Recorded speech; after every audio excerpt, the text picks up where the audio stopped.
All right, I think we're live. So welcome everyone to another Matt Maran Motoring live stream here on the Matt Maran Motoring YouTube channel.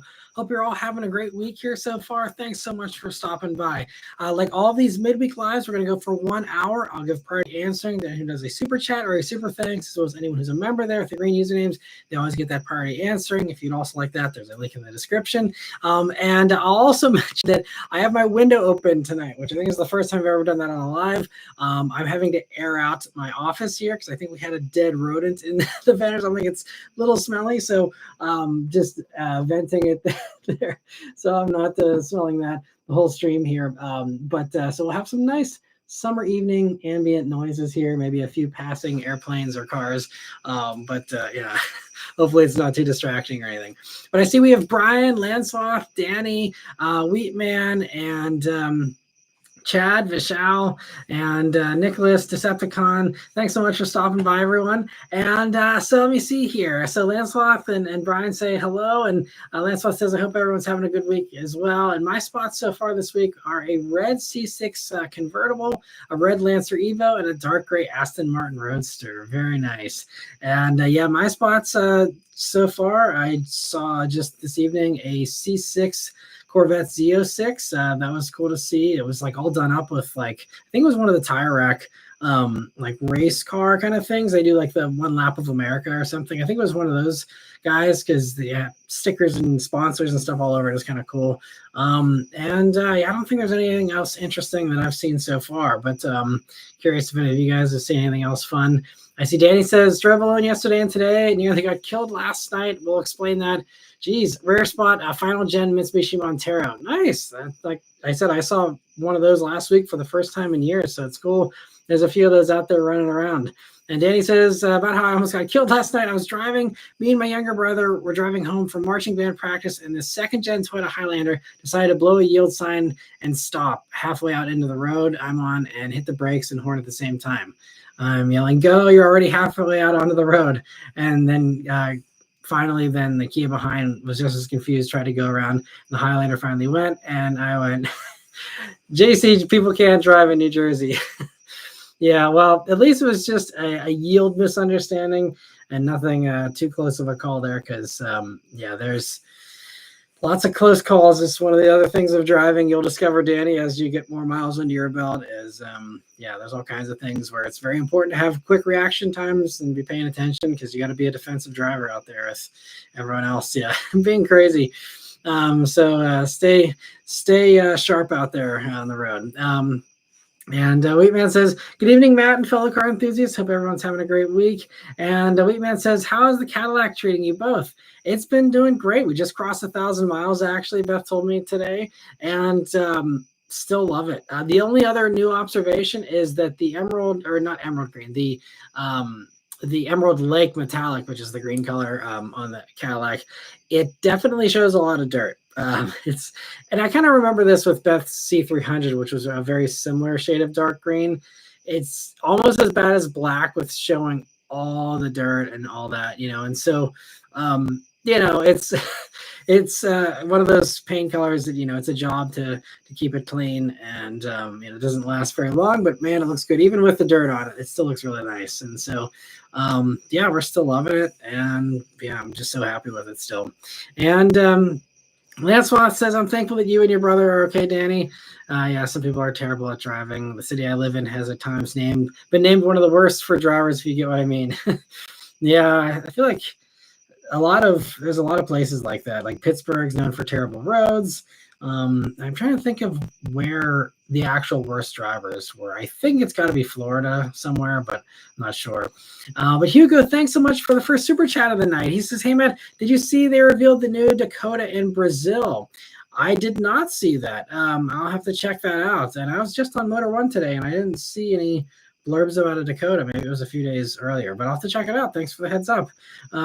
It's so funny how South America gets all the fun smaller trucks, and we are out of luck here in the States for a while. It sounds like we'll get some kind of midsize truck, I think, in 2027, but taking so long. It's just crazy. But anyway, he says it looks pretty good. Yeah, I'm excited to check it out. And thanks so much for the super chat, Hugo. Hope you're doing well. And let me see here. So let me see. They said they're also on a 40-mile-per-hour speed limit road. Yeah, that definitely raises the stakes a little. Let me see. Chad says, "Hey man, I got to drive next to a clean Saturn Sky on my way to work. Those cars are still really cool looking. They are, yeah, and I'm impressed." Between the Sky and the Solstice, especially Solstice, I see a fair amount of them. I mean, I can probably say I've seen at least a dozen this summer, which is pretty good for a car that's that old, especially a GM product, of that age. Not a lot of them are on the road still, at least around here. And so to see those, still out and owners enjoying them is awesome. And, I've reviewed both the Sky and the Solstice here in the past few years. Such great cars, really good value. If you want a fun little sports car, for very little money. I mean, you can get a Solstice or a Sky for like $8,000. Just phenomenal values. It's a lot of fun for the money. Obviously it's not going to win any drag races, but if you just want a fun little sports car, I don't think it's really honestly one of the best values out there, in my opinion, these days. Let me see. Michelle says, "Hey, all my spots are a Toyota Echo with faded red paint, a late 90s Explorer Sport, and a BMW M8 convertible." Very nice. And speaking of M8s, I'm kind of curious. So while I have all you guys here in the live, would you be interested in seeing a review on an M8? I have an opportunity to review an M8 Coupe. I believe it's a 2020 or so. I don't, I'm always usually trying to do stuff that has the most appeal and also the most interest. And M8's probably a little niche. I know obviously it's fast and fun and be exciting, but I don't know how many views it would get, but I'm just kind of curious, how many of you would actually be excited about that. Be completely honest. If you're not, that's helpful too. So let me know if you don't mind. Let me see. I can actually even do a little poll here while we're doing it, just so we can make it formal here.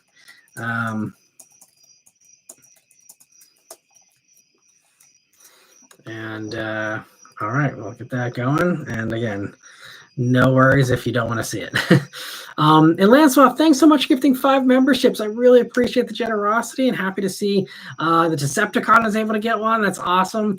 And a bunch of other new names I don't recognize here. A couple others, Otto Dan, I think I've seen before. So happy to see some frequent commenters able to get some memberships. So thanks so much, Lancelot, for the generosity there. Let me see. And his Decepticon says hi, as does Nicholas. Let me see. Luke says, "Enjoying a pepperoni roll from my neighbor." That's awesome. I love pepperoni rolls. So spending the evening in Lorain, Ohio at my delivery for tomorrow morning. Then a delivery to Milwaukee, Wisconsin. Nice.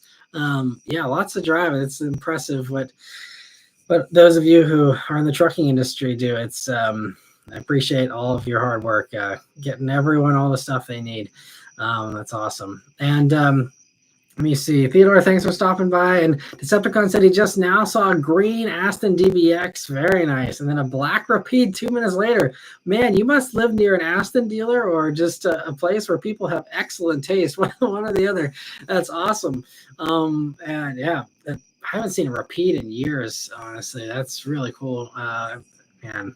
I think it was you that mentioned a while back the idea of getting a Rapide as a family car if I needed, a 4-door car.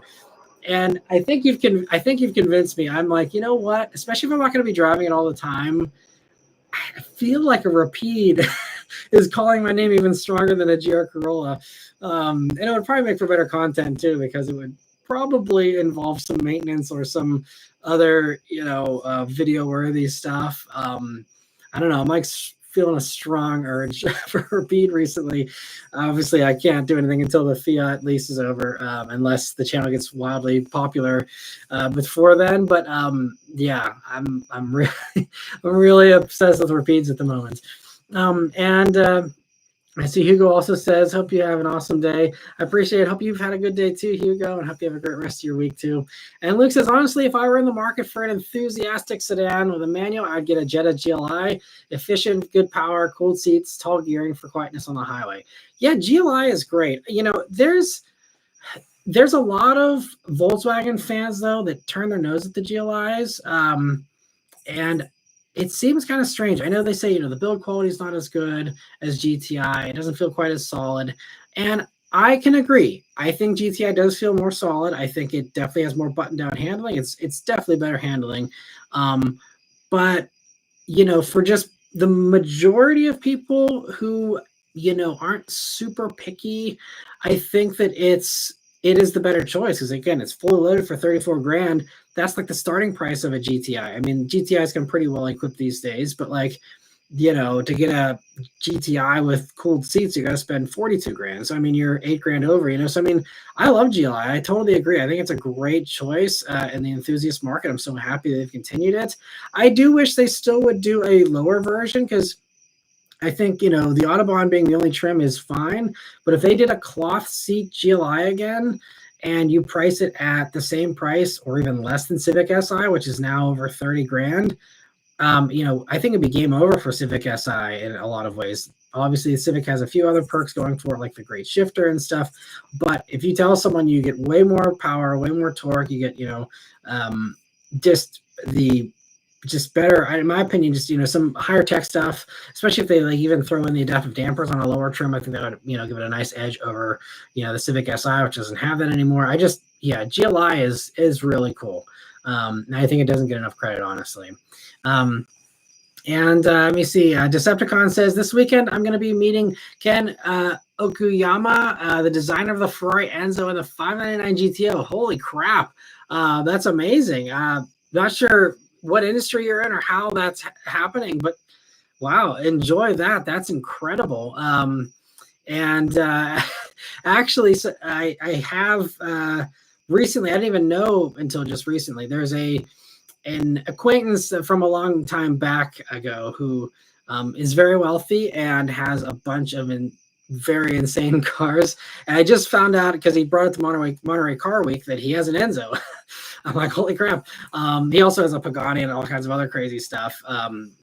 But yeah, I was like, it's the Enzo is, seeing his and seeing just how well that car has aged, even against the backdrop of all the other modern Ferraris, because he was in the Ferrari, cavalcade or whatever they call the thing where they do the big convoy of all the Ferraris up to Monterey. But like, even against the backdrop of the newer ones and some of the older classic ones, the Enzo has just aged so insanely well. And 599 GTO too, it is such a good look. So that's incredible. And I wish I had a good question that I could ask you to ask him if you could, but I'll have to think about if there is any, if you don't mind. I mean, because that'd be incredible to talk with him. And I'd be curious, even if, in the next live, you can share kind of what it was like. I'm sure that would be amazing. And everyone else would love to hear about your experience. So that's really cool. Thanks for sharing that. And let me see. So Brett says, thinking about getting an Elantra N soon, preference on the manual or the DCT. It really comes down to, what you need. If you don't have a strong preference either way, you save, I think, $1,500 going for the manual. So if there's zero preference, on your end, then I'd say manual. I also would say manual just to support the manual cause. If you are willing and able to drive a manual, that's, sending that message with a new car purchase to a manufacturer is always helpful, that, hey, people, are willing to buy new manual transmissions. This isn't just something that's a fad among people that are buying, old used cars. Like there are new car buyers that are willing to, put down 35 grand for a manual car. But the DCT obviously has advantages if you sit in a lot of traffic, if, you just don't love the idea of shifting, manual all the time, or if you're looking for the fastest acceleration, DCT will be that as well. And it's a good DCT too, so it's not a bad choice at all. Either Elantra and, you're buying a great car and there's, no reason to turn your nose up at one or the other. They're both great.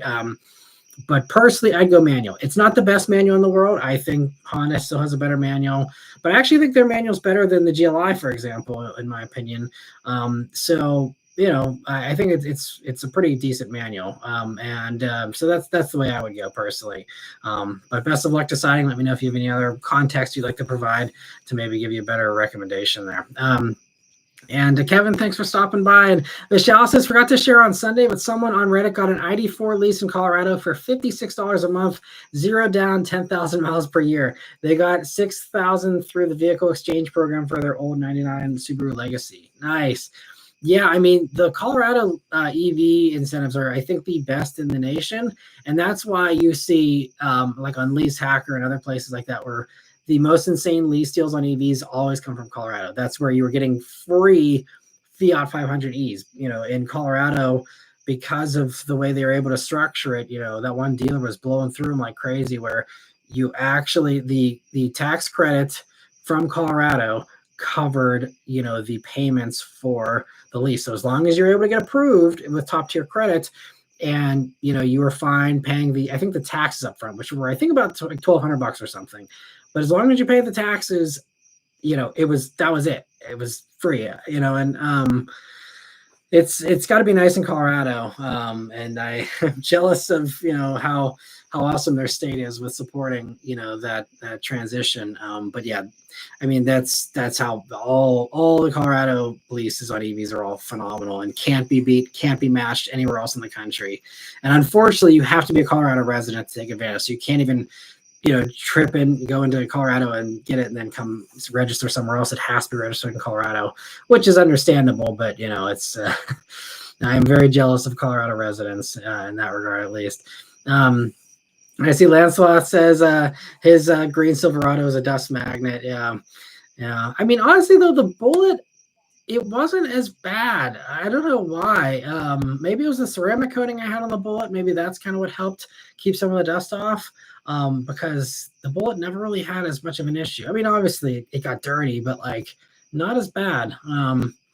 But yeah, it's interesting. Maybe that is one of the other perks of ceramic coating that I didn't fully appreciate before. I don't know. And Luke says, I noticed my eruption green shows dirt real bad up close, but more than 5 feet away looks sparkling clean, even in my work gravel parking lot all week. Nice. That's cool. Yeah. Eruption green is a little lighter too, so I think that certainly helps. And that's such a beautiful color too. I love that color.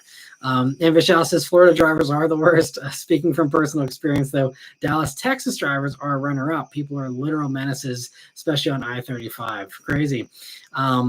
Yeah, it's funny though. I feel like everywhere in the country, a lot of people have the same kind of impression of, they have terrible drivers around them. I think it's just that America in general just is loaded with terrible drivers because we just don't have good licensing restrictions. And there's no testing, there's no follow-up education. And also we're a land of people that typically aren't rule followers. Unlike other parts of the world where, order and, abiding by the rules for the common good is, kind of an agreed upon thing. In other parts of the world here, it's like, don't tell me what to do, and so as a result, it's everyone saying, don't tell me what to do. I'm going to do what I want. I'm going to, yield when I feel like yielding. I'm going to follow speed limits when I feel like following speed limits. I'm going to, do what I think is safe, not what is maybe actually safe or what is the actual rules. It's just, I think, it's just one of those things here. Like a lot of other things in America, we just have crazier stuff as a result of the culture here. And Chad says, in defense of Florida drivers, it's usually the tourists or the locals getting frustrated with the tourists doing random unnecessary moves. Yeah, that definitely is understandable, especially if you live in a more touristy part of Florida. I'm sure by the beach and by Disney and stuff like that, it's probably going to be really bad. Thankfully, usually whenever we're down at like Disney and stuff, it's always, we're on property and we're very minimally interacting with the surroundings, aside from maybe going back and forth to the airport. But let me see here. So Steven, the Corvette guy, says, so my dad is thinking about upgrading his 2023 Kia Niro EV to even a Kia EV6 or a Hyundai Ioniq 5. Those are great upgrades and a really nice natural step, especially, Kia and Hyundai obviously still same parent company, but especially going from Niro to EV6 will probably feel very much comfortable and feel like they're at home in an EV6 coming out of the Niro EV. And yeah, better power, better charging, better range. Just so many things. And a really nice upgrade. And again, especially with the great deals we have going on right now, getting an EV6 lease for dirt cheap is definitely going to be a smart move, I think, as long as, you have, not negative equity on the Niro EV there. If you're able to walk away from that car, then I'd say definitely now is the time to upgrade for sure. And let me see. So Sorry, I just reloaded the comments here. So Hugo says, I don't know if it's my phone or your mic, but there's quite a bit of static. Crap. So we had this on Sunday as well. I feel like it's got to be a YouTube thing because, like I said, I'm not using the mic that I used to use. I'm just using my built-in iPhone mic, and there shouldn't be any other issues. There is ambient noise outside. I have the window open, so if you're hearing summertime sounds, that's that, and it's a little noisier than it has been in the past, but maybe there's other stuff going on here as well. Let me know, anyone else, if you're also hearing that. And let me see. BT says, hi, Matt. Is Sienna very noisy? Which three-row SUV or minivan offers the quiet and comfy ride for people with a bad back? So Sienna is the noisiest minivan, in my opinion. And that's just because that little four-cylinder has got to really work hard, especially if you live in a hilly place like I do, where, you know, you're frequently climbing hills. That motor's got to work a lot harder. If you live in a flat area, you know, maybe not as bad. So yes, that is definitely going to be the Sienna's weak point, in my opinion. Now, is it a deal breaker? It comes down to how often you sit in silence. You know, if you have music going, if you have a, you know, van full of screaming kids and family and stuff, you're not going to really notice the engine a whole lot. But if, you know, it's just something that you're trying to just have some solace, you want a quiet experience, I'd say as far as minivans goes, it's hard to say what the quietest one is. It's probably either Pacifica or Odyssey. Be one of those two would be my guess. Because I think that the Carnival is a little bit noisier. It's better than Sienna, but still has some noise. So I think it's got to be one of those two. I think actually Pacifica in the Pinnacle trim might have extra sound deadening. It's been a long time since I've done a review on one of those to say for sure, but I think that might be a little bit better. Also, I'm not sure if you're open to EVs, but I think that the quietest minivan is going to be the Volkswagen ID Buzz.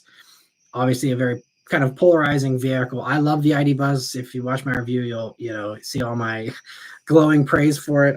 But that obviously having no engine, and also, you know, having the battery pack to give you extra sound deadening from road noise, that's going to be the best bet there. And also a nice smooth ride, because you have a very long wheelbase in ID Buzz, so that really helps you with that too. And so yeah, that's going to be definitely the best choice there for minivans. As far as SUVs goes, the other is for, you know, three-row stuff. To me, the most quiet one you're going to get in the mainstream segment. If you're open to luxury stuff, obviously, you know, the high-end stuff, you know, the more money you can spend, the quieter it's going to get, you know, and the more comfy the ride's going to be. So that it really is pretty much directly tied to price tag equals comfort and quietness when you're talking about, you know, three-row SUVs at least. But I think if you're, you know, looking at mainstream stuff and you want the most luxurious thing possible as far as quietness and comfort, Mazda CX-90 is going to be the best. Again, that brand new fantastic platform. You have an unstressed inline 6 turbo engine that's just, you know, a real smooth runner and great ride. I drove one all the way down to DC. I drove one all across the Pacific Coast Highway on the launch event from San Francisco, and we went all the way up, you know, Highway 1 there and stuff. Spent a lot of time behind the wheel on CX-90, and it's been so comfortable. And it also is pretty much the best handling three-row crossover. In my opinion, one of the best looking ones too. Nice interior, super luxurious, and a phenomenally priced vehicle. It's the same price as all the other mainstream competitors, but it is really feeling a class above. And it feels like a, not even budget. I think budget's doing it a disservice, but it's, for lack of a better term, it's a budget, you know, BMW X7, in my opinion. It's really, really nice. So that would be my top recommendation as far as the SUVs goes. Everything else in that segment is just not going to be as good from a quiet and noise standpoint, in my opinion. So hopefully that helps you a little bit, BT. Let me know again if you have any follow-up questions. More than happy to dive in even more. And also, like I've mentioned in the past too, I have a link in the description. Anyone who would like a one-on-one call with me, I have two different options there to either do a quick 15-minute call or do a deep dive 45-minute session where I give you a big questionnaire ahead of time and have you go through, you know, exactly what it is that you're looking for. And I kind of do a bunch of research ahead of time and give you all my best recommendations. So that's definitely a better way to kind of hash this out as well. But more than happy again to go back and forth here or email, things like that as well. My job here is to help you guys find a car you'll love. That's what I love doing. So any way I can do that, I'm happy to always do that. The OK Spaces, thank you so much for gifting 5 memberships as well. I really appreciate the generosity here, and so happy to see a bunch of new people. It seems they're able to get the memberships, and so looking forward to seeing if any of them can join in here. But thank you so much for the generosity. I really appreciate it. And let me see here. I see other people say the static isn't as bad as Sunday.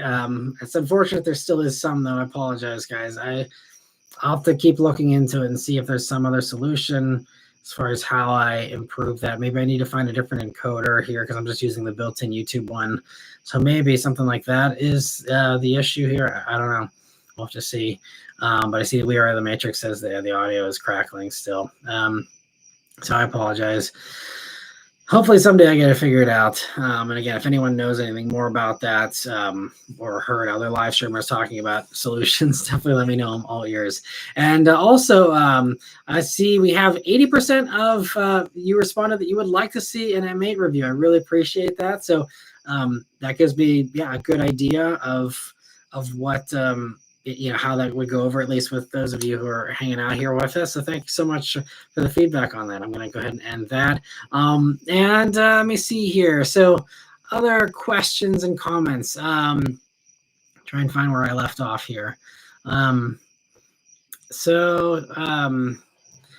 Bud says M8s are legit rocket ships. That's what I've heard.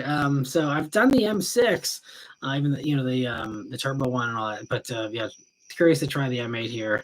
So maybe I'll do that soon. There's also the other option, not to throw another option out there to complicate things, but there's also like a 2012 Continental GT Bentley I could review too. That one I feel like, not as many people are usually excited about Bentleys. Personally, I love it, but again, I don't do the reviews for myself as much anymore. It's really about trying to find the cars that are going to perform the best. But if you guys would much rather see Continental GT, I mean, maybe I'd give that one more of a try. But I feel like that'd be a bigger risk than the M8. So, but let me know in the comments there if you'd rather see that over M8. And Lancelot says there isn't enough reviews of that car on YouTube of the M8. Okay, well that's cool. Yeah, I hadn't looked too deeply into it yet to see, but also I have seen in the past that off lease and like that typical 3 to 4 year old BMW does typically perform very well on my channel, where a lot of people know that when they come off lease they're pretty cheap, but they're still really fresh. You can still get them with certified pre-owned warranty and are still going to be pretty much problem free for several years at least beyond that, typically. And so that seems to be a sweet spot with BMW and interest in particular, and also with some Audis and Mercedes as well. But so there may be something to that one, because again, it's going to be nice and cheap, relatively speaking, compared to the new MSRP, which was 6 figures. So yeah, I appreciate the feedback. And let me see here. So Electrified Light Vehicle says, I like the new Nissan Leaf 2026 price. Delighted with the new starting price. Yeah, they said I think including destination is like 31.5, and there will be a lower trim even below that at some point. So maybe even slightly under 30. Yeah, I think that's great. And pricing it at that, I also love, because it puts the pressure on Chevy to make the new Bolt even cheaper.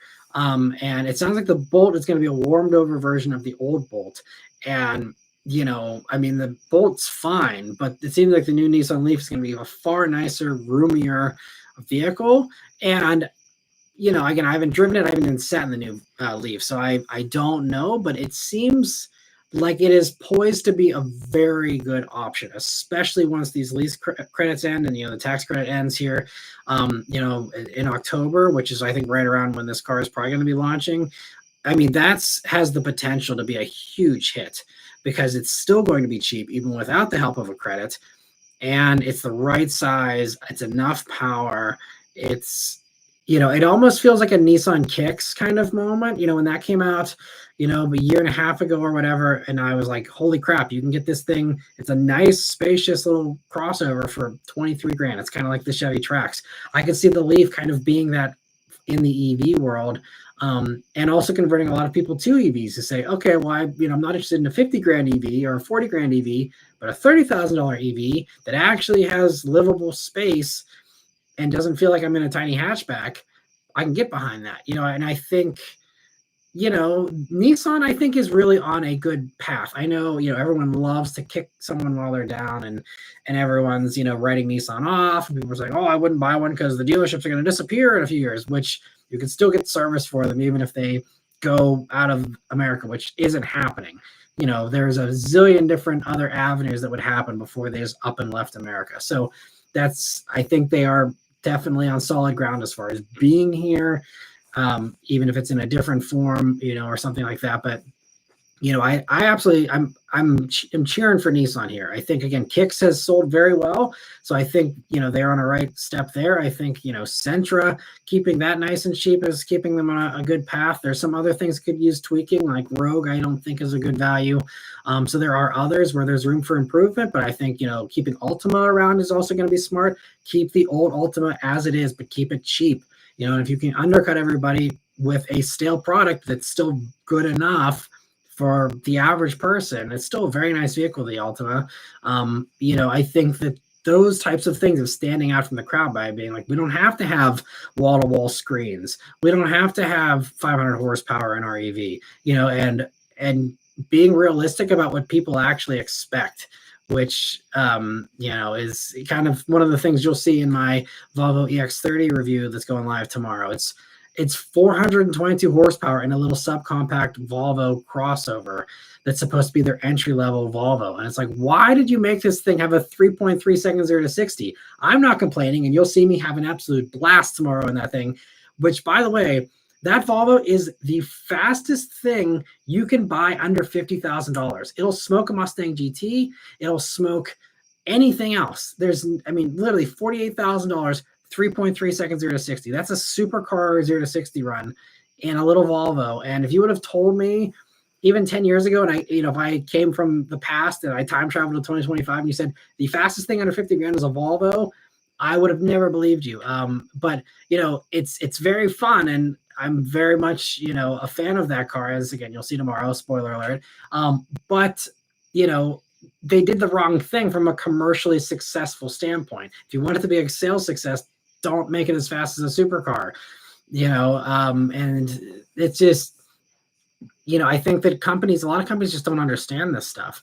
And I think Nissan is one of the few that actually does and really actually understands what the regular car buyer wants and needs, and what they value. And so I'm long tangent, I apologize, but I agree. They really did a good job with Leaf, and I'm very proud of Nissan for the great choices they've been making here recently.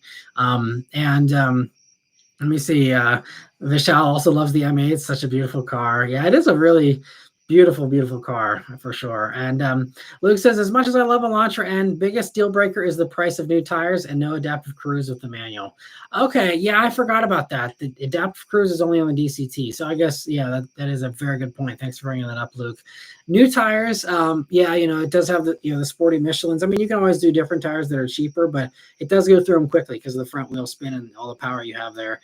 But that's going to be the case with anything fast and, front or rear wheel drive for that matter, But yeah, certainly valid points there. And Stephen, the Corvette guy, says the reason he might do that because even the lease on his 2023 Kia Niro is not up until May of 2026, but he might do it because of the tax credit ending. Yeah. So, some vehicles, the incentives are good enough that even if, you can't get out of the lease early, you can sometimes still do a lease buyback. There's other ways of getting out of leases. You can actually put the remainder of the lease up on, I think Swap a Lease is one of the companies I've worked with in the past, where you can list it like you're selling a used car and tell someone, hey, I'm paying X amount of dollars a month. I have 12 more months to go here. And you can transfer it. Now, some states have restrictions and some leasing companies have restrictions on how much you can transfer as far as going to a different state or staying in state. And there's a bunch of rules you have to look into it, but like Swap a Lease and others, can get you out of that. or the dealer can also help potentially, again, especially if you're sticking with Kia, that helps a lot. If you're going from a Niro to, EV6, they're incentivized. They're all within Kia. I'm sure if they call up Kia Leasing and say, hey, look, we're trying to sell a car here, they might be able to work something out for you, especially because they know everyone's trying to do the same thing before, October 1st. So, yeah, definitely worth inquiring about.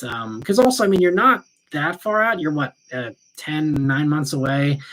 Typically, I think 6 months is the limit for pull ahead typically on leases. But again, there may be some some wiggle room there because of the extraordinary circumstances that everyone's going through right now here. But let me see. Danny says, don't get me started on driving in the rain in New Jersey. Once a drop of rain hits the ground, people's driving goes to the deepest level of the underworld. Well, at least, I mean, in New Jersey, they're used to rain. I mean, you go to places like LA, you think it's bad in Jersey. I mean, LA, I've been in it before where you get a good solid rain in LA and the whole city comes to a stop. So yeah, it can be pretty wild there. And let me see. Vishal says, I also see the Aston DB12 cruising around my area often. Such a stunning car.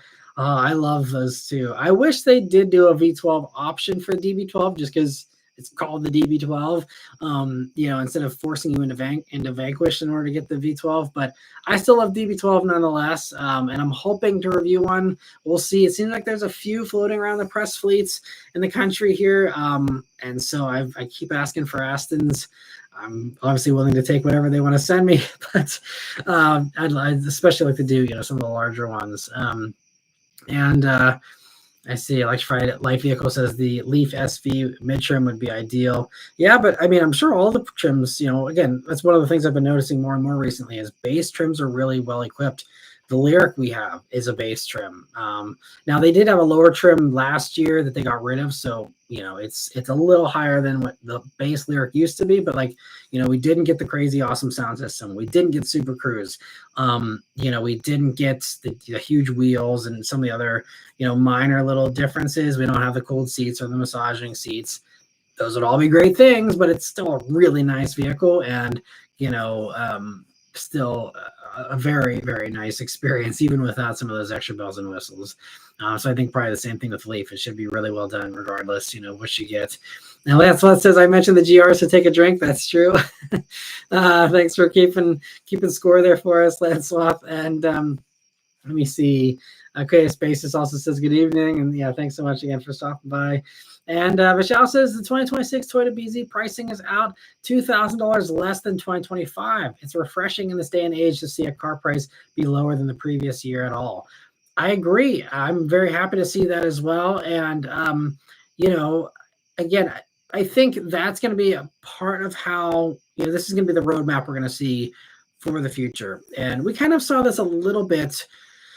I've got a preview of this whenever the tax credits actually phased out for Chevy and for Tesla. Whenever initially, many years ago, the tax credit was supposed to phase out, I think, 200,000 cars. You lost it. And so that's why there's a mad dash to buy Bolts and to get Teslas before the tax credit ended, back in that initial form of how the tax credit was structured. And what did Chevy do with the Bolt? What did Tesla do after that had gone away? Initially, especially Tesla, I don't remember exactly what Chevy did, but Tesla, I know, straight up after the credit was gone, they just dropped the price $7,500. Now Tesla's a little more wild with pricing than most others. I think Chevy, they met you in the middle, if I remember correctly. Don't quote me on this, but I think they dropped it by $3,750. To try and soften that blow. And I think obviously car companies, especially stuff coming out like this week, pricing wise, they know what they're dealing with, and so that's already been factored into the pricing announcements we're seeing this week here. And so $2,000 less is certainly better. I'm sure they were planning on having it be maybe a couple grand more, so maybe that's that's $3,750 or so that from their initial plan is where they ended up landing, and in reference to the 25, it puts us $2,000 less. But I think you're going to see most likely that's going to be the way things are going to go here in the short term. Now, how long they can have discounted prices for, I don't know. I mean, battery costs are still falling despite, every, oil industry lobbyist and every anti-EV politician trying to fight, affordable clean energy and battery production, all that kind of stuff, it is still advancing just because the rest of the world's still advancing, and we still get a lot of that stuff from the rest of the world. So, try as they might, battery costs are still going to fall. Battery tech's still going to improve, and EVs will continue to improve regardless of how much they try and stop it. So I think, you will see long-term also all these costs falling, and, we are going to get, cost parity with gas here sooner or later. It might be a little bit slower progress because of, the administration and, the legislation, but we will still get there. And I think, in the meantime, though, stuff like that, you're going to see a lot of these vehicles are going to be priced, a little more aggressively than you probably are used to from EVs, because again, they were relying a little bit on that tax credit. And so now, they have to kind of tighten their belts there and try and maximize, the value proposition in a post tax credit world, So yeah, it is good to see though, that, they aren't just going to be obliviously, hoping for sky high prices, and they are realistic about, what they can ask for these things without any credit anymore. Let me see. I see we've got a bunch of super chats, and I apologize, guys. I didn't see these sooner. But Jordan, thank you so much for super chat. He says, companies mining the ocean for minerals for EVs. I hadn't heard about the ocean mining. I've heard about, there's other mine projects. There's, I think, one in Arkansas. There's a big lithium mine I think they found. Or there's, I think it's a sodium mine, too, is working on the sodium batteries is, one of the next big frontiers as well. But there's a bunch of those products and projects that are, happening there in the South, I know. But I hadn't heard about the ocean one. Ocean mining makes me a little more nervous because, that we already just wreck the oceans in so many ways. And that's, I would like to think they're doing it in a ecologically responsible way, but I'm highly skeptical that that's actually the way they're doing it. So, it makes me a little nervous to hear about ocean mining, but, I'll have to look more into that. I don't know anything about that, to be completely honest. And thank you again, Jordan, for the super chat. And we are in the Matrix. Thank you so much for the super chat. He says, what do you think is the best hybrid in the compact class? Which is the quietest with road noise? I have a 24 CRV hybrid, but the road noise is bad. Interesting, because I was probably going to tell you that the CRV hybrid is one of the best. So if we're talking compact SUVs, yeah, because it's really the nice thing about the CRV hybrid is the way it deploys the gas engine and how, it is a little more of an electric kind of experience versus like the Toyotas, for example, really rev up a lot and, are very eager with making power, but it's, often higher revs. And that's why, like, typically I'd tell you Mazda, but, the hybrid with Mazda here, as far as compact class, is going to be CX-50 hybrid, and that uses the Toyota powertrain, which is tuned the same way to be a little noisy. And as a result, powertrain noise in CX-50 hybrid is the noisiest of any Mazda, I think, on sale currently, maybe outside of Miata, in which case it's good, it's noisy with Miata. But, I think that's so, yeah, I'm kind of backed into a corner here because I don't think anything's going to be better than CRV hybrid as far as that segment goes. I'm trying to think of other hybrids that would be remotely better. I mean, I guess the only thing I can say, if you are able to go up into the luxury class, you might have better luck with like a Lexus NX hybrid, because then you have the extra sound deadening of the Lexus, and, any of those luxury branded hybrids would be better. Same thing by extension, like Mercedes GLC 350e plug-in hybrid, but CRV, I would say, is like, it's actually CRV hybrid is better than RAV4 hybrid, better than most of the others. I really don't know if there's one that is better than CRV hybrid, honestly. If I think of something, I'll let you know. But off the top of my head, I can't think of anything that would actually be better. I mean, I know Honda's not amazing with, road noise, quietness, but they are oftentimes better than Toyota, at least. Yeah, because I don't think Hyundai is going to be any better. I don't think Kia is going to be any better. I'm stumped. Yeah, I don't think there's anything else. Ford Escape's not going to be any better. Mitsubishi Outlander's a plug-in hybrid. That may be slightly better, but even that's probably a reach. So yeah, I don't think I have a good option for you there, unfortunately. I apologize. Yeah. I'm stumped. I'm sorry. Let me know though if you have any other context or any other questions. More than happy to chat more about it. And yeah, I'll keep on letting that one spin in the background here and see if I can think of anything else.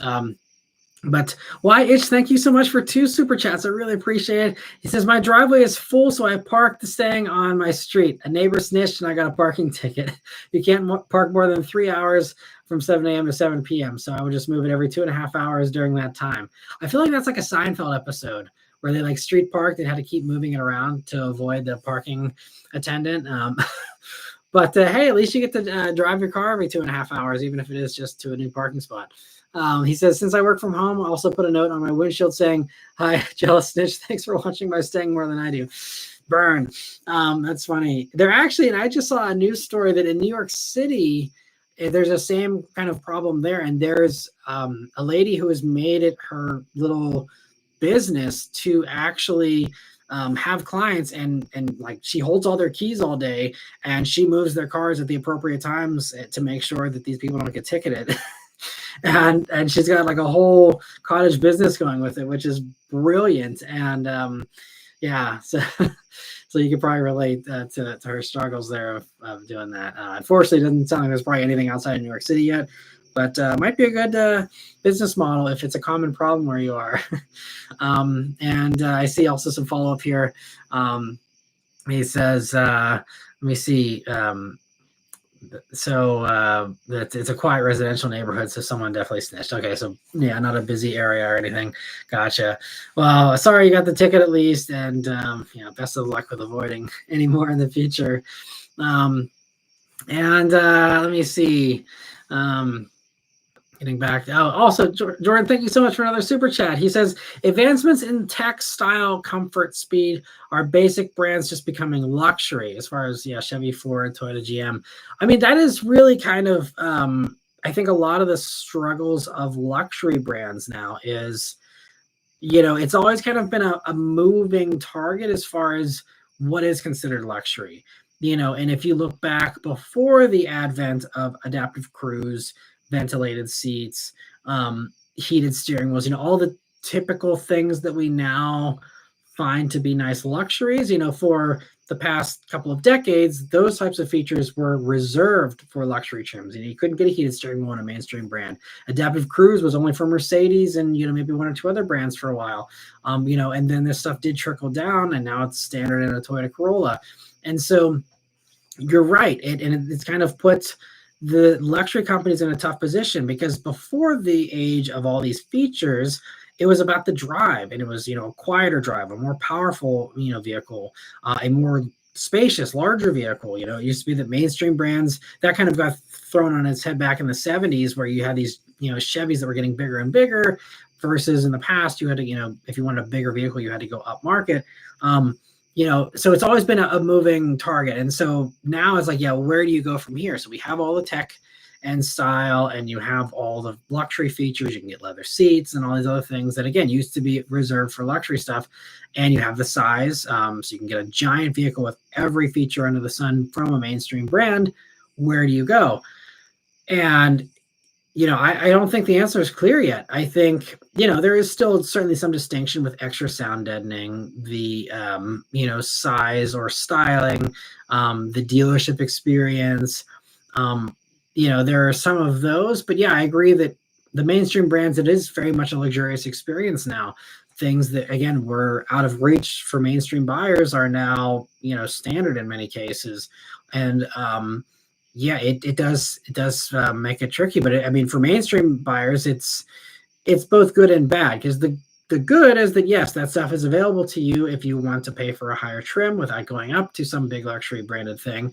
But the downside is that, this feature bloat is obviously, as we've seen, made everything more expensive in the car world. And even if you don't get the cooled seats or the heated steering wheel and all those other things, you just get so much standard equipment like adaptive cruise, which is just kind of expected these days. And it's kind of easy to include because you have the automatic emergency braking already and all the sensors and all that, which is a safety thing, which is also something that has kind of forced some of those features. Because otherwise, if it wasn't for the safety component, I'm sure adaptive cruise wouldn't have come down to mainstream stuff, at least not for a long time. But, it is definitely a struggle as far as where luxury brands go next. This, I mean, because even like power, you can already get 3.3 seconds in a Chevy Blazer EV. You can do it in a little Volvo for 48 grand. There's that even that they've lost the edge on that. So aside from I guess just the badge and the clout of that, it's, I don't know where they go, but absolutely basic brands have become very luxurious, and we're all in safer, quieter, more powerful, more luxurious, better driving cars than we ever have been before. You ask your parents about the crazy stuff they were driving, the hatchbacks, the old clunkers, and even, just, wow, I remember when a radio was an option. I remember when air conditioning was an option. I remember when automatic was an option, all these things that we now take for granted. And so, yeah, it's just, also the advancements of modern technology in the modern age too, that are, just, it's very nice. But I think this is why luxury is kind of a relative term, and it's always getting redefined because we're always up in the cloud, and, let me see.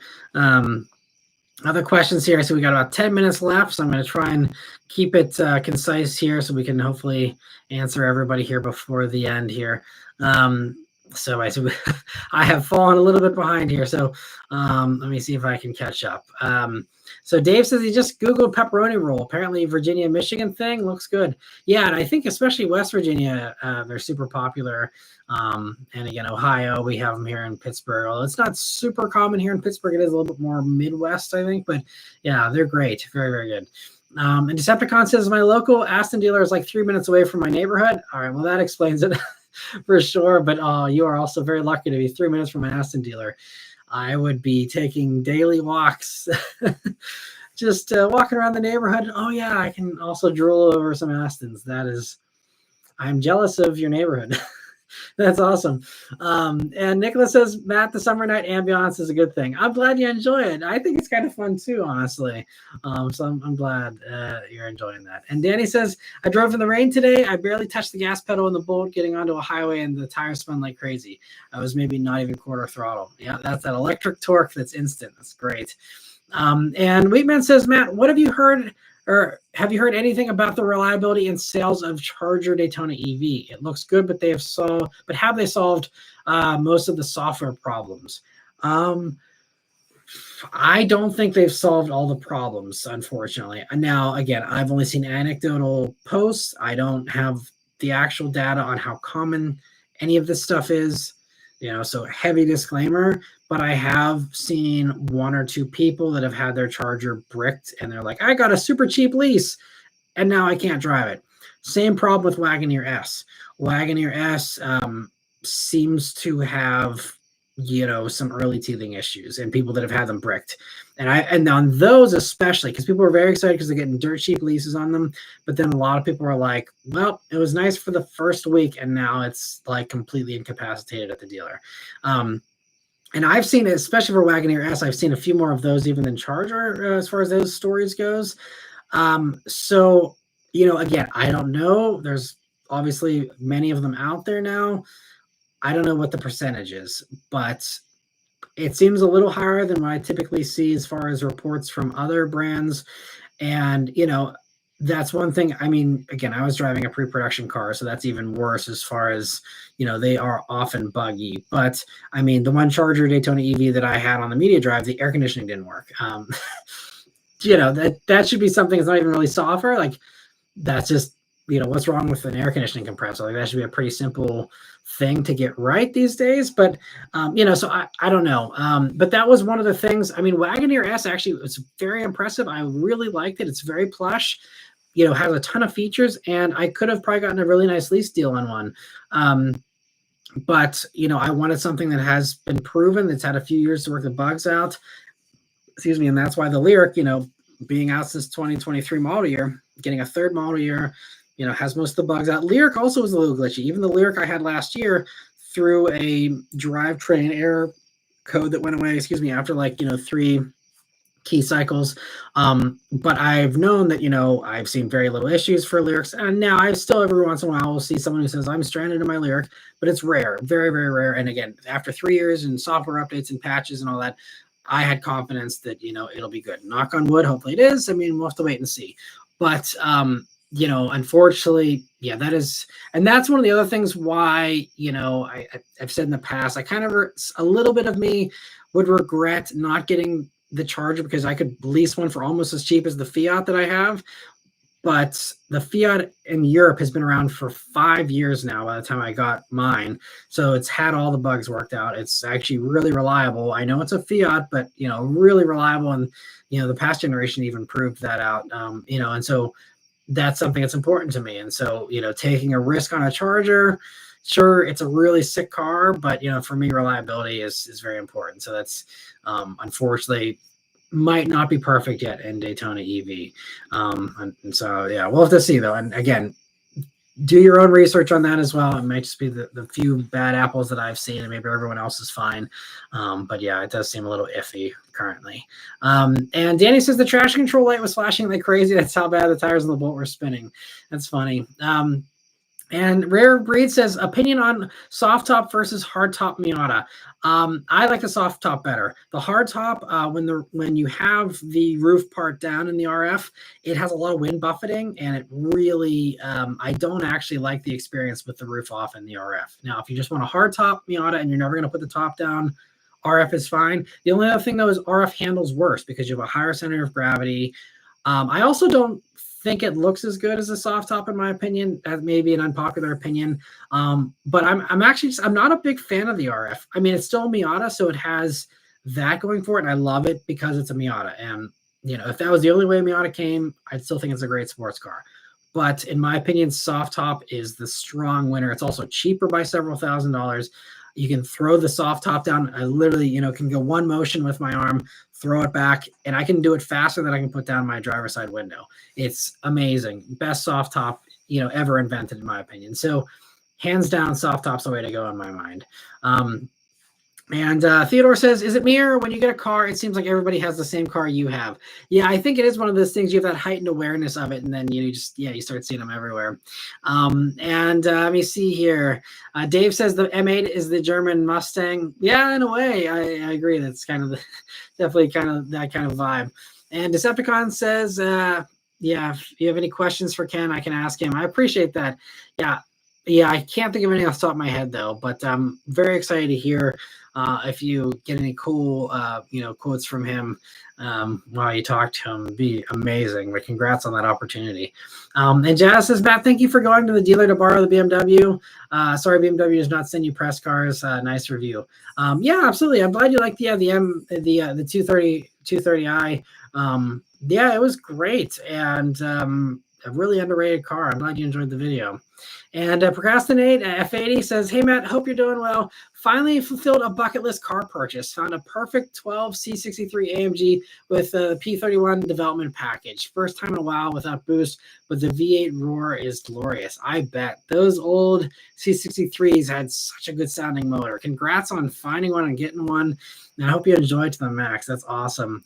And he says it's insanely hard to find a non-ruined C63. I can believe that. He says, if I find my way northwest to Pittsburgh, I'll let you know for sure. Definitely, please do, because I would love to review that. That would be awesome. So thanks. Thank you for that. And Chad says, I remember seeing a commercial when they were saying no drinking and driving. The people were saying it was communism. Oh, right. Yeah. And I saw one of those too, where there was a news story from back in like the 80s, or I think it was the 80s, whenever they were mandating seatbelts in some state in the South. And they're like, wow, they're not going to stop me from driving without a seatbelt. That's communism. And yep, it's a very common theme, and change is hard for some people. And again, people do not like being told what to do, even if it's keeping them safer. We saw this with the pandemic, and I won't go down that rabbit hole, but it's a very common theme. Airbags are witchcraft, and seatbelts are, bad. You're supposed to be thrown from the car. That's much better, apparently. And going through a windshield's great. And, all the insane mental gymnastics people go through just to be stubborn. It's kind of wild. Anyway, Jazz says, instead of car sighting of the week, I saw a bumper sticker. The locals hate you. That's a friendly one. And let me see. So, Nicholas says, Matt, do you feel that we're kind of in between waves of new enthusiast cars right now? Feels like it's been slow since a lot came out a few years ago. As far as the performance enthusiast stuff that is more affordable, I agree. We had our hot hatch renaissance here a couple of years ago, and everything, it was like that one year, everything came out. Type R came out, we had Integra Type S came out, we had GR Corolla. Yeah, I agree. It was all kind of compacted, and even a GR86 and that whole kind of thing, kind of all came out around the same time. So yeah, it's a little bit of a lull, and I think obviously that's natural for product cycles here. Obviously there's other enthusiast vehicles. We see Corvette CR1 and other fun things. But absolutely, I think it's that's the way it's kind of been the past few years here. And I think some like Toyota have done a good job keeping it fresh, offering the automatic and some little improvements and stuff. But yeah, hoping we see some improvements for Type R soon and others. Hopefully we see maybe a refresh for WRX at some point. Other things here, I don't know, we'll have to see. But yeah, I agree for sure.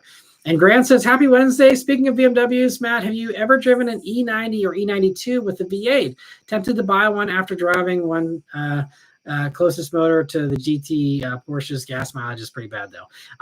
So I did an E90 and an E92 review, and that was like early in my reviewing career. So not going to be the most polished review. That I didn't have a whole lot of experience reviewing at that point, but I did do both of them, and you can hear my thoughts from 10 years ago on those. Phenomenal cars though, and I'd like to revisit that one because that is one that is really, really fun. Obviously they have the bearing issue you got to worry about, but once you've done that, then it should be all reliable and solid, and bad fuel economy, but really special experience for sure. Let me see. I see Vishal says, Mike's not as bad. So Raphael, thanks for stopping by too here. I hope you're doing well too. And Dave says, let's just say it's a good thing North America doesn't have an Autobahn or Nürburgring. The death toll would be horrendous. I know, right? Absolutely would. Because no one would understand. You need to stay out of the left lane when a car's coming at you at 150 miles an hour. Let me see here. So the boys says, thoughts on the LFA successor. It looks really cool. We don't know much about it, but I mean, it's gonna be based on that Toyota GT3 race car, and so it's gonna have to be phenomenal. I mean, the shape and the styling, it looks amazing. I'm very excited to see more of that. And let me see. So Ninjas Are Real says, as the owner of a 24 ZL1, I've been flooded with messages about the ZL1 being reported as the most stolen vehicle in the U.S., 13% higher than other cars, including Challenger and Chargers. Well, it's an amazing car. Interesting. I hadn't heard that because everything I've seen up even until recently has been saying that Charger and Challenger, especially the Hellcat, is a very high theft rate. And I didn't think anything was worse than Hellcat. Maybe it has gotten higher for ZL1. That's unfortunate if that's the case, but I haven't seen that. But yeah, it doesn't surprise me. It's kind of in the same class of vehicle. And I guess now, especially, maybe ZL1s are getting cheap enough that more people are parking them outside. Second owners are people that, don't have a nice cozy garage to keep it safe in. Same thing with Hellcats. Hellcats I don't think are stolen super and very high rates initially, but now they've become more affordable, and you have more street parkers and more driveway parkers. That number naturally goes up a little bit, but especially it's a target because a lot of thieves like those vehicles, and so yeah, it's unfortunate, but hope you keep yours safe. Make sure you get one of those key fob shields, the Faraday cage kind of thing, so they can't use the signal extender to get into your car. But yeah, it's really unfortunate that car theft is still such a thing. Vishal says, looks like Toyota's Maverick competitor is confirmed with a 30 grand starting price. Interesting. I hadn't heard any news about the new Toyota little truck, so that's exciting. I'll have to look into that. Thanks for the heads up on that too. Let me see. So Raphael says, I missed the Sunday stream because I got home from Kennywood at 11:30. It was a great time. I'm glad you had an awesome time. That's great to hear, and hope Pittsburgh treated you well while you were here. Let's see, Betsy's excited about the M8. That's great. And okay, Spaces says, do both the M8 and the Continental GT and compare the Bentley to other vehicles you can get for the same price. That's always the fun thing with the Bentley, because I did a Continental GT like a 2006. This was probably 6 or 7, maybe even 8 years ago now. And I was like, look rich for 30 grand, because back then they were 30 grand for those. And it was still a super nice car. I mean, you know, you need a lot of help if something broke on it, because it'd be very expensive. But you know, you could you know, get it for a very low price tag, and I don't recall what this newer one is listed at the dealership, but it's another tempting thing, because it is, again, very cheap, and it's like you can get this probably less than a, you know, RAV4 Prime or something, and you know, it's definitely a fun kind of position, you know, as far as thumbnails and titles goes. And I see Wheatman's voting for the M8 instead of the Bentley. Totally makes sense. And Daniel says, what do I think about the Camry? I love Camry. I did a full review. I spent a whole week with an XSC hybrid as well. So I got 2 videos, got a regular review and also my week with the Camry 2025. Check both of those out for all my thoughts. Cam, thanks for stopping by here at the end. I appreciate it. And let me see. So Vishal says 2026 Integra pricing is out too. The base one's 34.5, A-Spec's 37, A-Spec Tech's 40, 395, and then 54.5 for Type S. Interesting. A-Spec Tech has kind of gone up a little bit, right? Because that used to be like 37. So that's, again, not the right direction to be going into, especially for very minor changes. But oh well, I guess not everyone can price aggressively. You know, Honda's never been super great with that, unfortunately. But let me see. Jordan says, I've always thought the 99 Eldorado with the white leather top was a beautiful car. Have you ever driven one? Never have driven an Eldorado. I'd love to someday. That'd be a fun, you know, rolling sofa kind of thing to drive for sure. Because yeah, those things are that I hardly ever see those on the road anymore. They've got to be super rare at this point.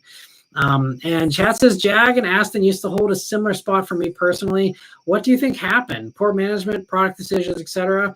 I mean, that could be a whole, you know, long tangent, but I think, you know, if we're asking about Jag, I mean, you know, the stuff that I've really seen and I agree with is that they spent the money to engineer them to be better than the Germans, and they were better drivers in a lot of ways. But people didn't appreciate that, and people still were stuck on their BMWs or their Audis or the Mercedes or whatever. And I mean, there were some areas where Jags weren't as good. Like, I don't think F-Type handles as good as Boxster or anything like that. But, you know, it was just a lot of that, that they were very expensive cars to engineer. And so there was never great profit margins.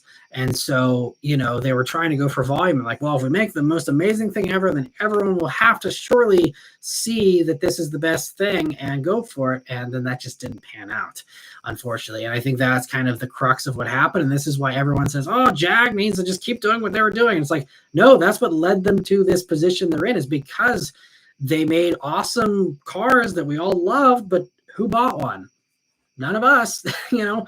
And, you know, obviously not everyone has the means to buy a Jag. It's not like I'm trying to blame anybody, but it's just like, you know, the people who had the means are still just lining up for another 3 Series every year. They're lining up for another C-Class instead of the awesome XE, which I need to do an XE review because I never got a chance to, and I thought it was phenomenal from everything I've read about it. But, you know, it's just, that's always kind of been the problem is, you know, everyone wants them to do the same thing, and that is a dead-end road. So you have to do something radical and something different. And as every other luxury brand is showing us with getting rid of their lower, you know, models, and you're seeing even mainstream brands ditching their base trims. Subaru's dropping the base Impreza, you know, they're trying to get rid of LX trims from Hondas. You know, everyone's going for higher profit margins. So why wouldn't Jag do that? Why wouldn't they go and appeal to those ultra high net worth people that like all this fashion show stuff and like all these, you know, more edgy, you know, cultural things, I suppose you could call it. And so, you know, they're doing absolutely the right thing in my mind. And, you know, we just saw, yes, their, you know, CEO resigned, and there's a new CEO coming in, but even that one said, like, we're not changing anything. We're not, like, we're still doing those cars and we're still marketing them that way because that's the kind of marketing that our clientele is going to respond to. They've fully planned for losing at least 85 to 90% of their existing customer base.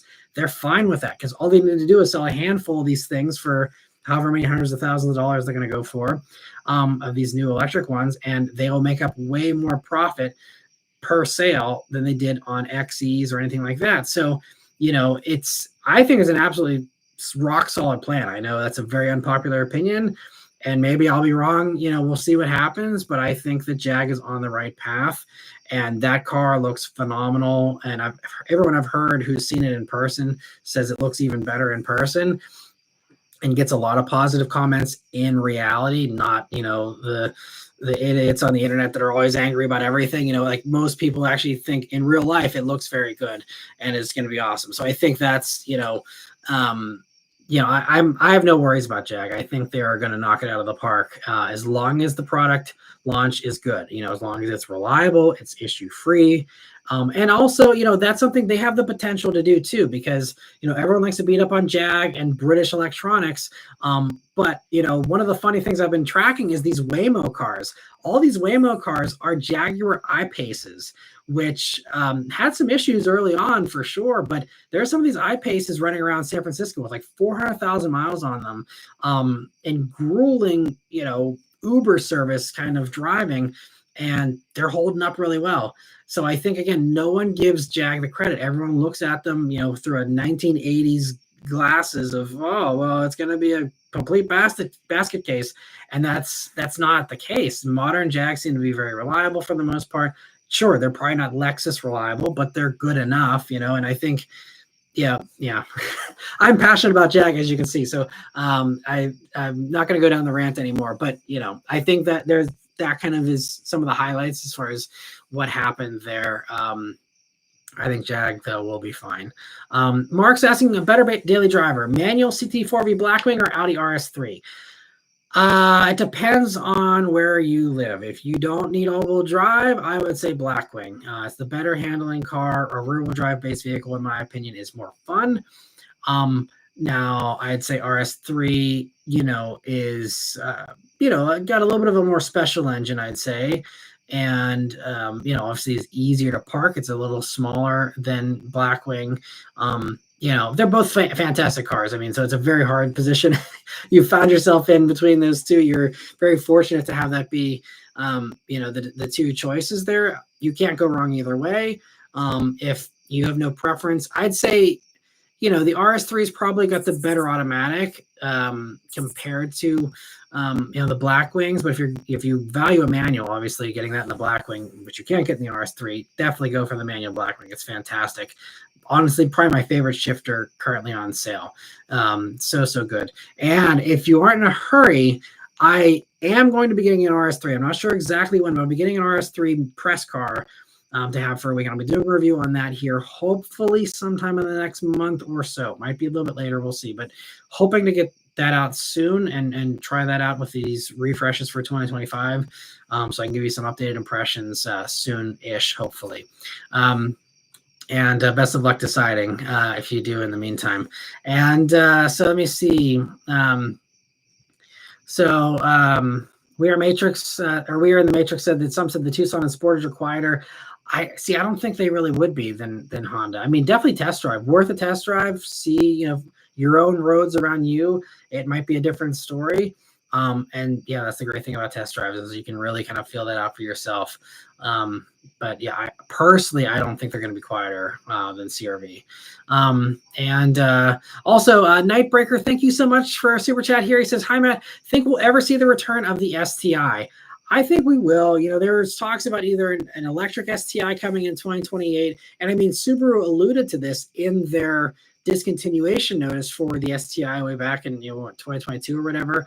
They said an electrified thing is probably coming in the future, and stay tuned for that. They might have changed their mind. I mean, it'd be very easy to do an STI that's gas powered. I mean, so they could easily do that if they wanted, but I think especially looking at how it seems, at least for right now, like Subaru is staying the course with EVs.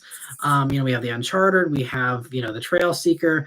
Those are already very fast cars, and then just it's very easy to imagine a sedan that has just that powertrain, 375 horsepower in Trail Seeker. That Outback size thing already does, I think, what is it, a 4.2 seconds or to 60, I think, something like that. You put it in a smaller, lighter sedan, you're under 4 seconds in an STI. And you have a car that, again, is kind of getting back to what STI used to be, of being like a supercar beater in a way. Obviously, you're not beating most supercars with that kind of a performance these days, but at least it'd be very competitive. And I think, that is the path of least resistance that I can see. But they're probably also taking notes and seeing everyone, gnashing their teeth over Charger EV and all these other things, that maybe they, are getting cold feet about the idea of an electric STI for now, and thinking it might be a flop if, people just, especially knowing there's no rules emissions wise for the next 3 years here, might think, well, this is not something I want to, support for right now. And so they may, kill that at the last minute, just like I think they did with the gas STI, and maybe they'll reverse course and pull out the gas STI that's been sitting on the shelf for the past 3 years here, and maybe they will dust that off and sell that. I don't know. We'll have to see. But I mean, like I said, I said this years ago, but back in 2021, when I was on the launch of the 2022 WRX, when the brand new generation came out, the head of marketing, or the head of PR for Subaru North America, someone asked him in the little Q&A we were in, what about STI? And he just smiled and he said, we're not here to talk about Big Brother today. But the Big Brother, he was referring to it as if it existed. If there was nothing there, I don't think he would have smiled. I don't think he would have referred kind of to a car, because if there's nothing there, then there is no Big Brother to reference, so I think that there was something, that was killed in the 11th hour, for whatever reason. Maybe back then, again, 2021, they thought, oh man, well, no one's going to want a gas thing. Everyone's going EV, and I have no clue. I really wish someday someone would kind of crack open the mystery there, but I think there is something available, and it's obviously, we've seen the STI S210 that was shown in Tokyo last year. They have basically that already, and so we'll see if they ever bring it over here. But I think that we probably won't see anything until an electric one in 2028. That'd be my guess. And thank you again for the super chat. And last few questions here, and then we'll sign off. I know we are well over the 1 hour mark. Hopefully you guys don't mind me going a little longer here. But so where were we here? Luxury is the badge now, is what YH says. Yeah, I agree. Stephen Bowie says, do you understand why some consider Tesla to be a luxury brand? If so, do you agree or disagree? So very briefly, I think, this could be another long rant, but Tesla, I think people got the idea of luxury because look at what were the first Teslas out there. Model S especially, and Model X. And Model S, very nice, very luxurious, absolutely a luxury car in my opinion. It had all the luxury features, it was very refined, it was expensive like a luxury car. So I think, that cemented Tesla as a luxury brand. Then you had Model X, obviously, again, very high-end, very expensive, and expensive price tags typically suggest, a luxury brand. So that obviously makes sense. But then they did kind of the cardinal sin you shouldn't do with a luxury brand, and that is make something cheaper. And yes, you could say something that's, $40,000 or whatever is still expensive enough that you can consider it luxury. Mercedes does it with CLA, and you see all these others, of course. But, I think that, there is still some merit to the idea of Tesla being luxury. I think the thing that I kind of don't agree with is people who say like Tesla Model Y is the best-selling luxury EV.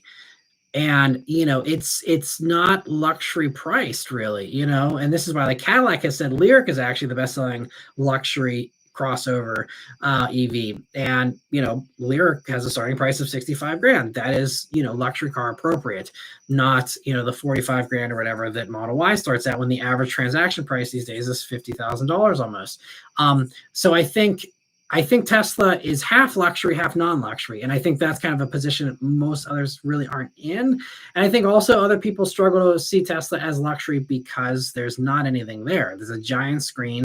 yes, you have the heated steering wheel, you have the cooled seats now, and some of those basic things. But again, you can get those things in a Honda Accord. So again, this discussion of luxury, those features don't automatically give you luxury status.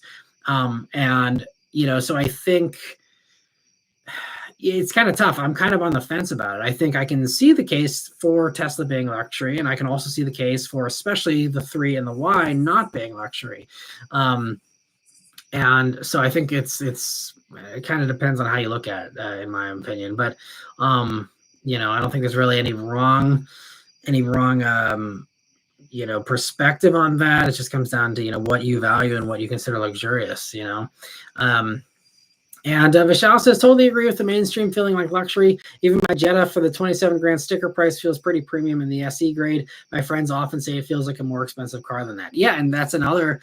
Yeah, so it's just modern cars being so nice is that effect you're absolutely seeing there. And and that's a prime example of depending on what you're coming out of or what you're used to or what your standards are, that's very luxurious. Now, some other person who's used to Bentleys, they might say, well, this has this, that, or the other, whatever the case is, that's kind of the thing about luxury is it really is subjective in a lot of ways. Obviously, the badging is the only thing that's not subjective, but I'd say just about everything else is these days pretty much, since it's just a level playing field otherwise.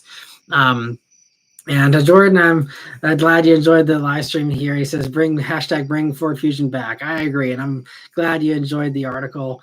Hope you guys are enjoying the Car Buzz articles here that I've been posting, and hopefully a fun new way to kind of, get content. I know it's a fun way for me to kind of, express myself in a more thought out manner instead of the zillions of filler words and side rants and tangents. It's more focused and more distilled, and hopefully a little bit more enjoyable as a result. But I'm having a good time still doing the articles, even though they are more work than I expected them to be, that's for sure. Let me see. Jordan, also thank you for another super chat here at the end. He says, Jag is the answer, absolutely redefining luxury. I think they are doing some really cool stuff, and I'm excited to see where it goes for them. Let me see here. So Theodore says, my dad used to work for Ford. He says it's never good to get a car in the first 2 years it came out. That's always kind of been common. Yeah, the common safe bet is, especially don't get the first model year. I'd say second model year, most stuff's out. I mean, really, the longer you wait, the better. I mean, some people swear by buying the last model year before a new generation because they're like, at that point, you really have everything worked out and you know what you're getting. It's had all these years of, all the known issues have popped up by now because everyone's got miles on them. And, so it really comes down to another subjective personal thing as far as what your comfort level is from a reliability standpoint. But I just heard someone the other day say, I won't ever buy a car unless it's the last model year of a generation because that's the safest bet. And I mean, I can't fault them. They're right. But, I think, again, there's a law of diminishing returns there of, the longer you wait, sure, there's maybe one or two more issues that, you discover or something. But, the majority of the stuff I think is really first model year. And Chad says, my first car, I opted for the CD player option. Baller. Yeah, that used to be very high end. And I mean, even cassette players back in the 80s, it was like, man, that was a big money option. Vishal says, Acuras are up there for theft too, especially for the Type S. I see frequent posts of people's TLX, MDXs getting stolen. That's a shame. And Luke says, I saw the video of them doing the signal extender to steal a Rolls-Royce Ghost. That's terrifying, man. Yeah, garage is the answer. I know that's, not available for everybody, but really, I mean, yeah, that. And again, just making sure that key is locked away in a Faraday cage thing or whatever. I should work on a sponsored post with someone because I feel like that's something that needs more awareness raised again is like, get one of those key pocket things if you park your car outside because it's really getting so common with those repeaters that they use. And Sean, thanks for being a member for 37 months now. I really appreciate that. He says, buying the last model year is also good because dealers are usually looking to get them off the lot for the new model and you can get a good deal. That's a great point. Absolutely right. Yeah. Probably going to get the best deal you'll ever get for that generation. Again, if you're willing to wait, it's patience is a virtue and, good things do come to those who wait for sure. But let me see here. So I see Chad's also saying thanks for the chat. I'm glad you guys enjoyed it, and thanks so much for joining, everyone. I see Hyper Shadow says RS3 is his dream car. I'll be on that review, and you post it like white on rice, like mosquitoes on people in Florida, like Subaru all over beige. Nice. I'm glad. Yeah, you're looking forward to it. It'll be fun, I'm sure. I mean, I'm itching to get back into one too, because RS3 is one of my favorite cars under 100 grand. So I'm very excited for that. And I see Nightbreaker says thanks for the detailed answer, and he would miss the Boxer Rumble, but it'd be fun to have the EV. Yeah, we'll see what happens. I'll let you know if I hear anything new. But absolutely, and thanks again for the super chat.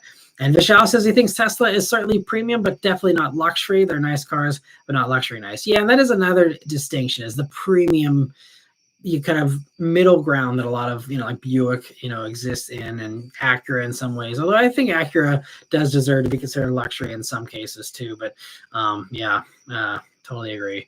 And Hyper Shadow says, Matt, I didn't even realize it was Wednesday and not Saturday. Since you're live right now, I was like, he usually goes until 11. My job has blended all my days together.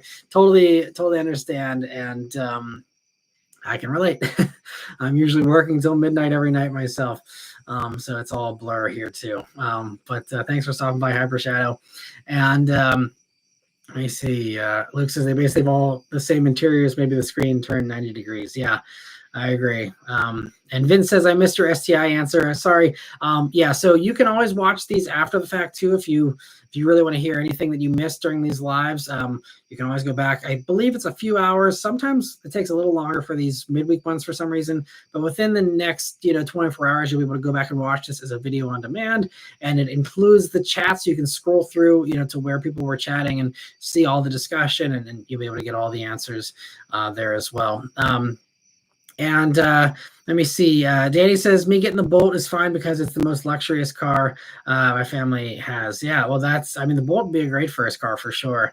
And Jordan, last super chat here of the night, says, I see a space for a ring and Simply Safe for vehicles. Yeah, if someone can come up with something. I mean, it's insane that, in this modern age with, everything being so computerized and so advanced that, there isn't more of a validation. I think part of the problem is biometrics.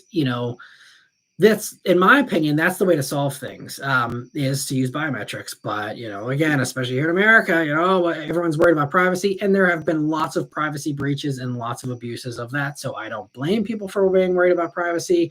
But I think that if you want a foolproof way to start a car using your fingerprint, obviously, yes, you could still probably hack that in some way.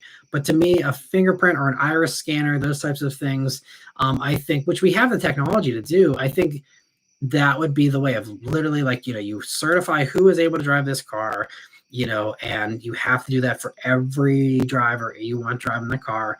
Have them do a fingerprint, have them do an eye scan, and then you get access to the car. That to me, that's the only way you solve this. That I can think of, at least, so that only you can drive it. It's the same thing, I think, with a whole wide variety of other things. I think that's really the best way, and I'm sure there's, again, other ways to fake that. But to me, that seems like the most secure, thing. But I don't think we'll ever get there. I mean, like, I have a Genesis GV70 press car right now, and that has like a fingerprint scanner, but that only does like switching to profile. So if you want to hop in the car and put your finger on the fingerprint scanner, it'll change all your memory seat settings and stuff.